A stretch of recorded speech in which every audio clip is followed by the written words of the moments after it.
Now turn to section 1. You will hear a man talking to a receptionist at a hotel. First, you have some time to look at questions 1 to 7.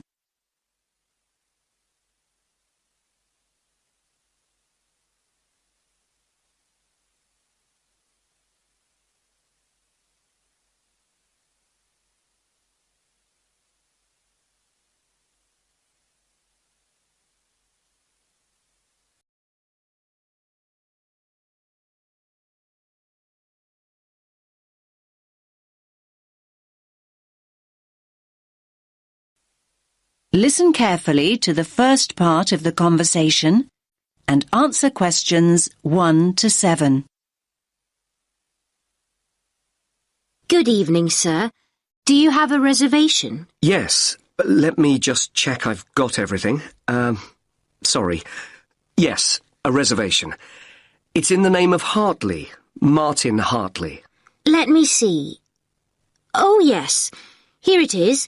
That's for 3 nights. Yes, that's right. Do you need my passport? I just need to take the number as a form of ID. No problem. Now, can I just ask you to fill in this registration form, please? Actually, no. You see, I've broken my wrist. Yes, I noticed that. I'm afraid form filling is something I can't manage right now. Not without a lot of pain, anyway. Oh, dear. I'm sorry, sir. But don't worry. I can complete the form for you. That's very kind of you. What do you need to know? Well, let's start with your name, of course.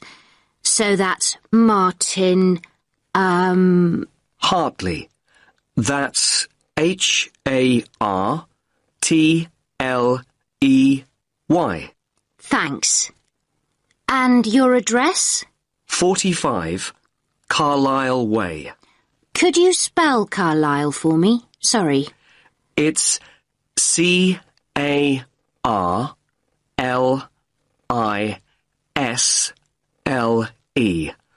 You don't pronounce the S.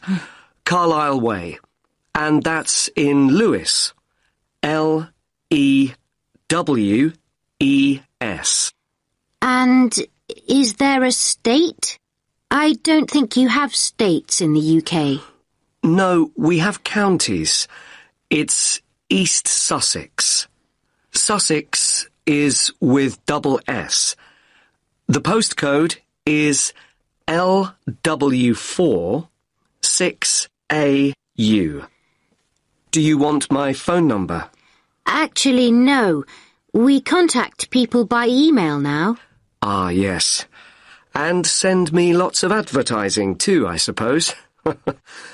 My email is hartleynitram@yahoo.co.uk.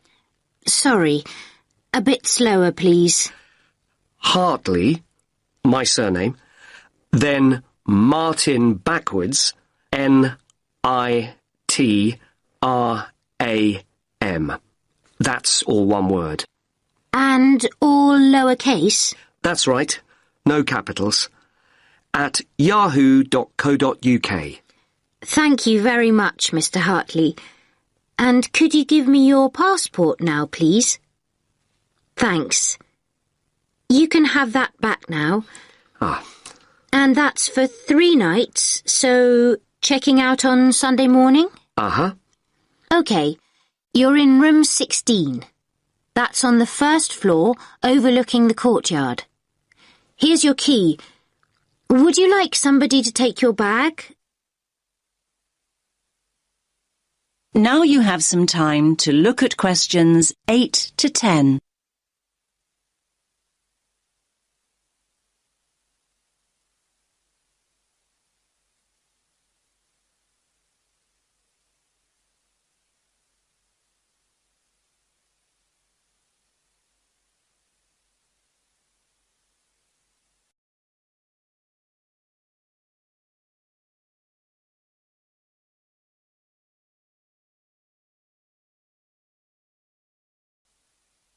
Now listen to the next part of the conversation and answer questions 8 to 10. Do you have a map I can take? Yes, of course. We've usually got lots of them here. Somewhere. Ah, yes. Here we are. Thanks. Could you show me where we are exactly? Let me have a look.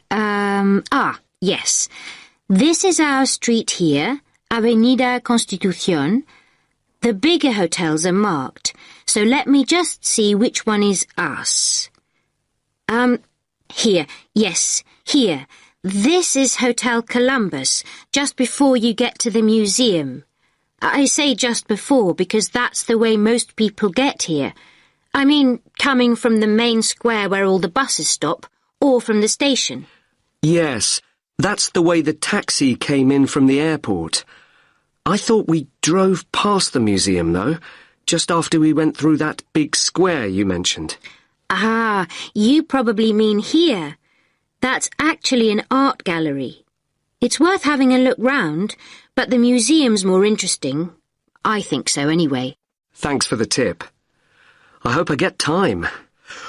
Right, well, tomorrow I've got to be at the conference centre. They told me they'd put me in a hotel that wasn't too far away. Oh, yes. The conference centre's not too far at all. Let me see. Yes, down here. You can walk there in 7 or 8 minutes. Just cross over the road and go straight down this street here. That will take you towards the newer part of the city. Walk on for a couple of blocks, and then when you get here, you just have to go right a very short distance, and then you'll see the conference centre above the other buildings. It's quite big. I see.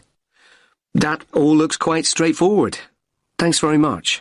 My pleasure. Have a nice evening, sir. That is the end of section 1. You now have half a minute to check your answers.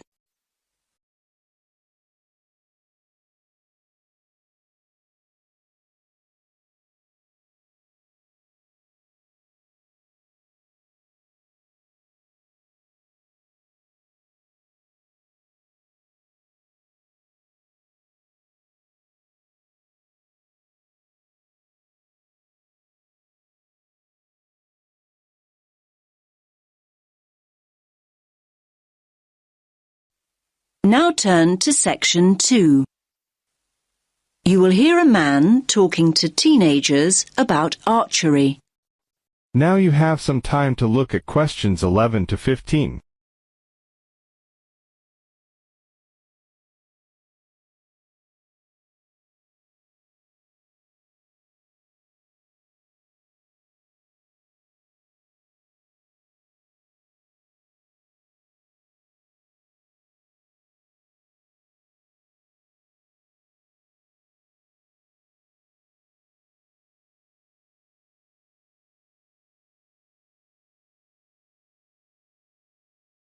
Now listen carefully and answer questions 11 to 15. OK, can you gather round again? Is everyone here? No, we're missing 2. Ah, here they come now. Right, the next activity is the last one before lunch. So, archery. And I can tell you this activity is the favourite of a lot of our visitors. It's great fun and very relaxing. It can also be competitive. I think we should get the idea, have some practice, and then introduce a bit of competition, if you're up for it. Good idea? I'm going to start with the basics. Archery is the practice, or art, some might say, of using a bow to propel an arrow. Archery was initially used for hunting and combat, an important aspect of warfare in the distant past. Today, archery is largely a recreational activity and sport. The very first bows and arrows, and we're going back thousands of years, were very simple. The bow was straight, but bent into a curve when the string was pulled back. The further back the string was drawn, the greater the tension, and the faster and further the arrow flew. Later, bows were designed to be curved. This meant there was an existing inbuilt tension, and the archer, that's you in a few minutes, exerted less energy drawing back the string. When curved bows were not in use, they were unstrung. That means the string was taken off, so that the bow was not left in a state of tension. I think it's interesting that almost every culture had bows and arrows at some point during their development. Of course, we've all seen Native Americans with bows and arrows in the movies, but the very oldest bows originate from Scandinavia and Northern Europe. The use of bows and arrows died out with the invention of firearms, though I must point out that the earliest gunners were far less efficient than an expert archer. Archery as a recreational activity started to become popular not long after that. Anyway, that's enough history. Do go online, though, if you want to know more. Right, the practical side. First of all, safety. Now, you might have played with bows and arrows when you were kids, but these bows and arrows aren't toys. They're not dangerous if used properly and safely, but they certainly can be dangerous if used carelessly. So everyone, please stand here on this side of the line until I say otherwise. Nobody walks towards the targets until I say it's safe to do so. When I say so, everyone puts down their bow, and then we can all go into the target area. Each of you will fire one at a time. I don't want to see anyone load their bow when it's not their turn. When you've fired, you put your bow down and wait until it's your turn again. Is that clear? Now you have some time to look at questions 16 to 20.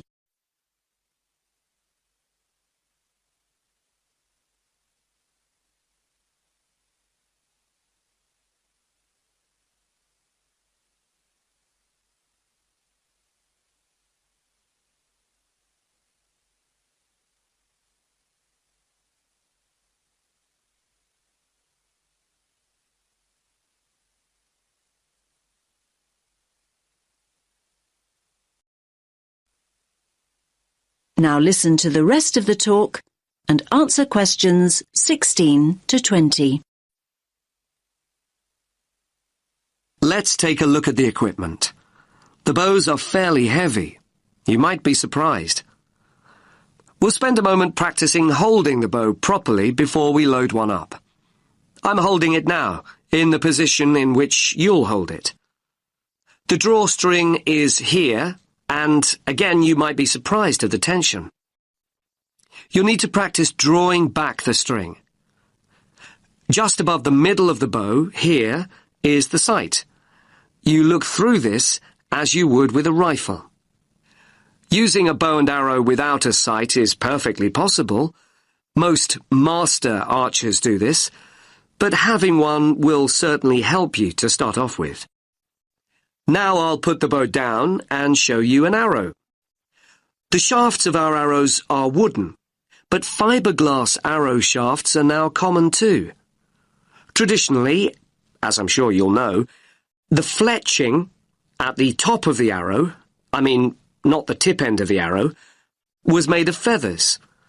We have some arrows with feather fletching, but we also have some with what we call vanes. That means the fletching is made of solid plastic. All of you have a quiver with 6 arrows in it. You should tie the strap of the quiver around your waist, like this. As I've said, you take an arrow from your quiver when I say so, when it's your turn and not before. Oh, I nearly forgot.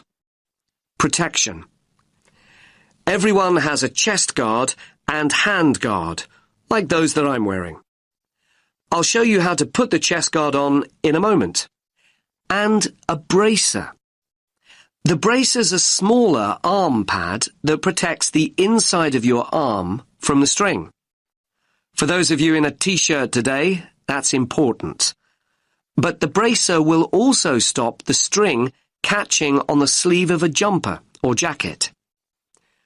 Right, so before we pick up the bows, let's have a look at these chest guards. That is the end of section 2. You now have half a minute to check your answers.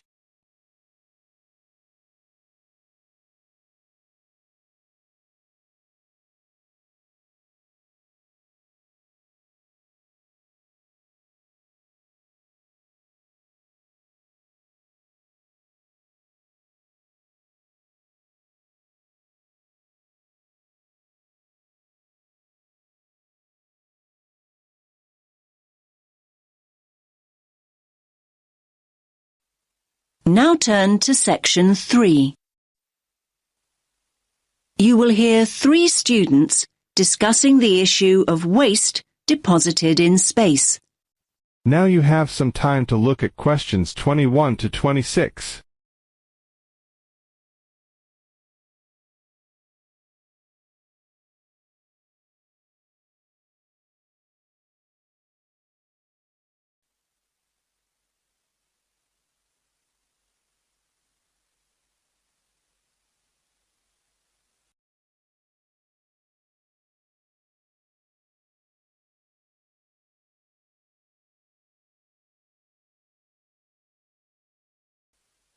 Listen carefully to the first part of the discussion and answer questions 21 to 26. Hey, did you manage to go to the talk by Dr. Chadwick this morning, Andy? I was there. What happened to you, Sam? My bike had a puncture. Seriously. Anyway, Ruth, I bet you took some notes. Can you fill me in? Sure. It was all about space junk. Really interesting, actually. I mean, I knew about how much rubbish humans are dumping here on planet Earth, but I had no idea how much junk there is flying around in space. Did you know that there are literally millions of pieces of rubbish orbiting the Earth as we speak? Not until now, I didn't. They reckon that around 100 tons of very small objects, like mainly dust, drops on Earth every single day. Yes, that's what she said. I thought space junk was all man-made. I can't believe they know so accurately how much is actually out there. Do they track and monitor it all the time? Yeah, they do. According to the talk, there are nearly 25,000 objects, larger than 10 centimetres in diameter, now orbiting the Earth. And what does all this space junk consist of? Isn't it all discarded parts of rockets that were either broken or left behind after space missions, like Apollo and all those spacecraft from years ago? Well, yes, but not only that. All other kinds of debris that we've dumped in space too. Anything from dead satellites to loose metal screws. There are even tiny particles of paint and liquid coolant. So who is to blame for depositing all this rubbish? Where does it come from? Well, I knew you were going to ask me that, Sam, so hang on. You can take some of my notes if you like. Thanks a lot. That's really helpful. Here, look. Over a third, 37% to be exact, comes from Russia. But other countries are close behind. Another third, well, just under actually, 29% is from America, and then 28% is from China. Yes, but other countries, like India, are adding to the rubbish pile. And don't forget the European Space Agency also has spacecraft in orbit. That's true. We're talking serious space junk here. Pretty serious, I'd say. So come on, what do you think are the chances of something solid dropping from space onto our heads? Good question. Everyone asked that. Dr. Chadwick said at least one piece of junk falls to Earth every single day. But look at it this way. Earth is a pretty big place, so actually the statistical chances of being hit are extremely low. You now have some time to look at questions 27 to 30.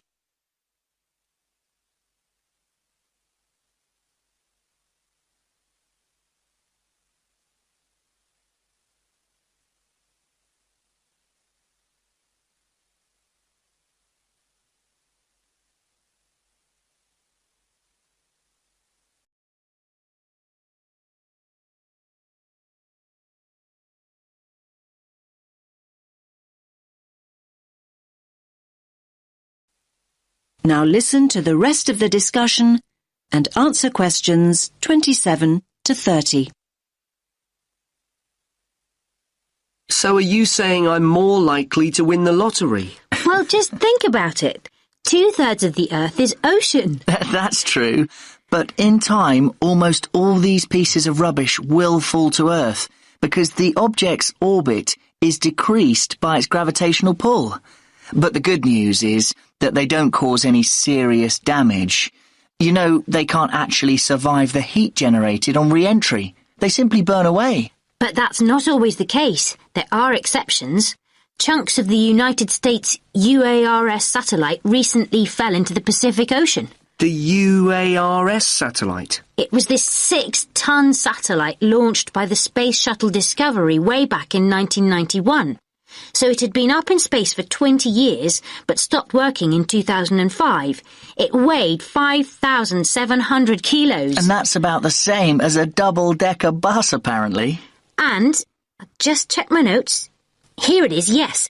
The largest of these great big chunks that fell into the sea weighed about 158 kilograms. Think of the weight of an adult gorilla, Sam, and you get the picture. A nice soft landing, then. Dr. Chadwick said, imagine a couple of washing machines tied together and travelling at 100 miles per hour, and you'll get an idea. Oh, and do you remember Skylab? That was another US space station, and it fell to Earth at least 3 decades ago, in 1979. It fell into the Indian Ocean and the deserts of Western Australia. According to what I wrote down, that particular space junk weighed 100 tons. And let's not forget Mir, the Russian space station. Mir weighed 135 tons, far, far larger than UARS, and it fell to Earth in 2001. It plunged straight into the South Pacific. All very interesting. Listen, I've got some junk of my own to sort out. My bike. That's the second puncture this week.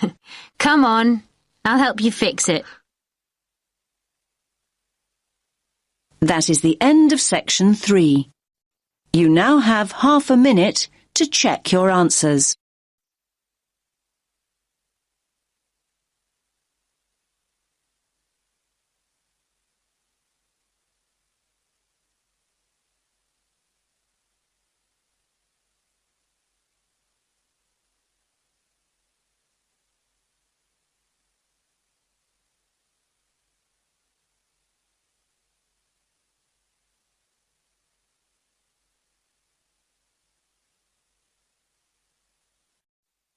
Now turn to section 4. You will hear a woman talking about retail psychology. First, you have some time to look at questions 31 to 40.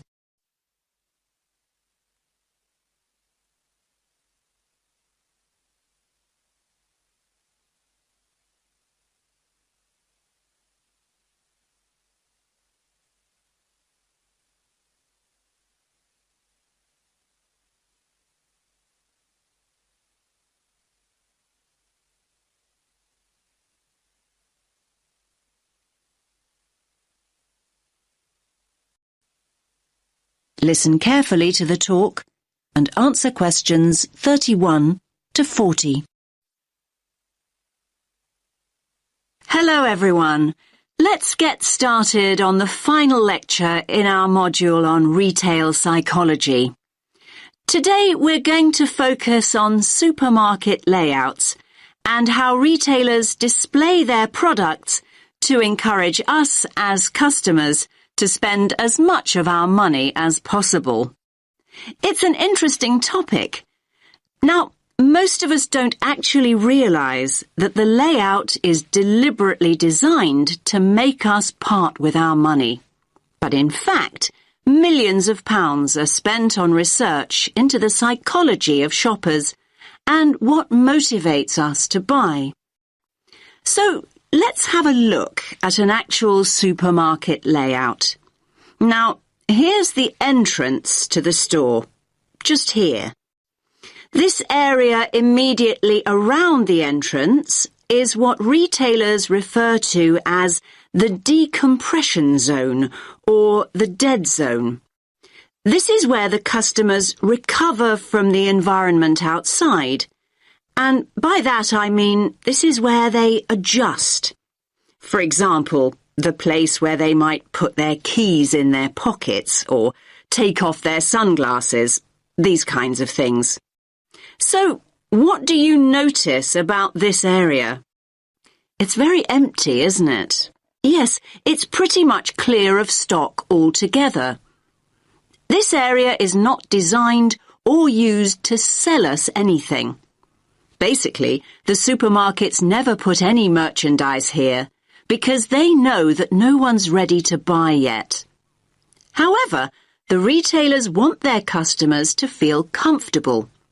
If they're in a relaxed state of mind, they're much more likely to stay longer and spend money.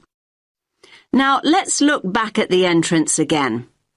Now, it's interesting, but we know that 3/4 of us look right, not left, when we go into a supermarket.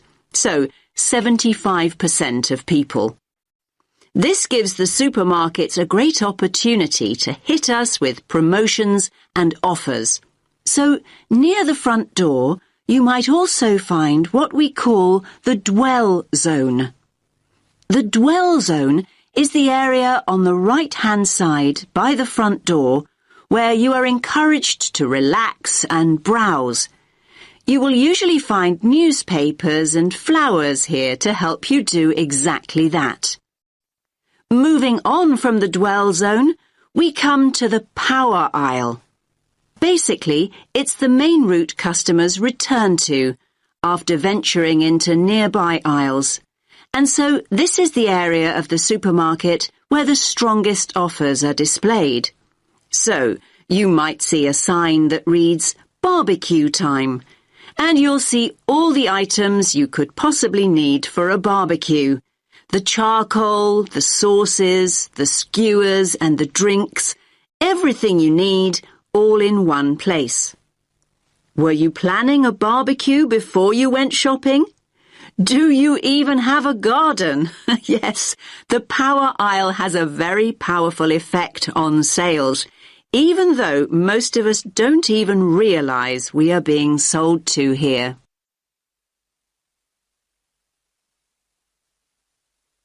Now, let's think about fruit and vegetables for a moment. They're always located towards the front. Now, why do you think this is? Yes, fruit and vegetables are always at the front because it gives the supermarket a healthy image. And let's think back to flowers and newspapers. We talked about both these items earlier. And yes, they're displayed near the front on the right. Now, they're known as distress goods. Why's that?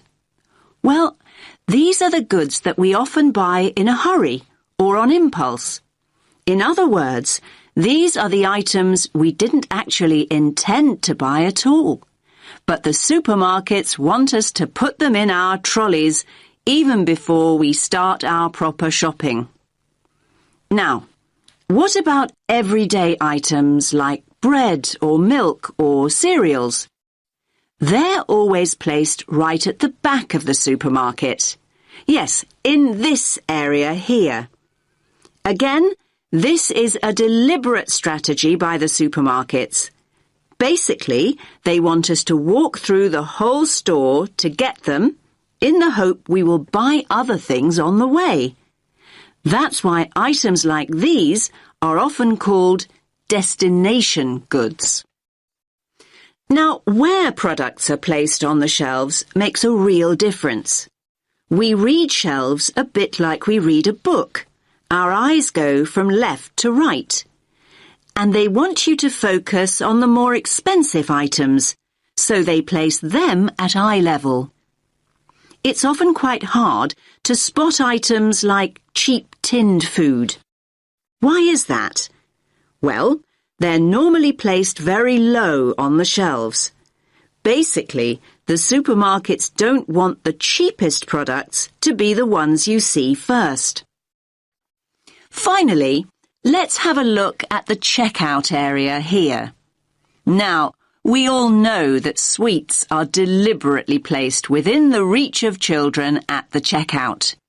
But all kinds of things are displayed at checkouts these days. In fact, supermarkets can change what's on offer almost by the hour.